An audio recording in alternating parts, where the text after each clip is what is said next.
So today in this video we shall factorize 4x square minus 13xy plus 10y square.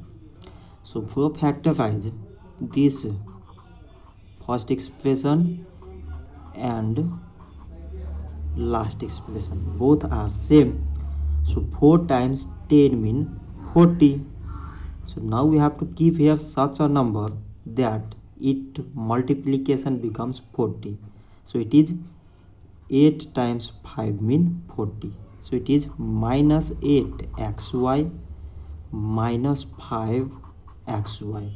So 8 times 5 mean 40 and 8 plus 5 mean 13. That is minus 8xy minus 5xy means 13xy. So now we find out the common in first two expression and last two expression. So in the first, the common here is 4x. So remaining here is x minus 4 times 2 mean 8, x already came, so y. Like as the common in last two expressions are minus 5 number and y.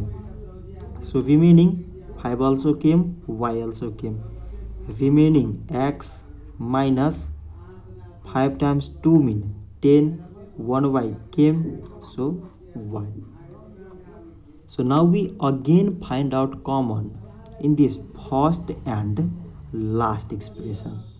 So both contain x minus 2y. So x minus 2y is the common factor and the remaining in the first 4x, in the last minus 5y. So x minus 2y and 4x minus 5y are the remaining factors. So this much for today and thanks for watching.